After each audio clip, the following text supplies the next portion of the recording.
ಜೊತೆಗೆ ಸಾಗುವೆ ಕಡಲೆಲ್ಲವ ಅಲಿಸುತ್ತುವ ತರವೇ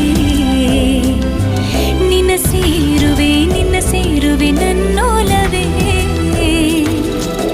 ಸಂಜು ಮತ್ತು ಗೀತ ಸೇರಬೇಕು ಅಂತ ಬರೆದಾಗಿದೆ ಇಂದು ಬ್ರಹ್ಮನು.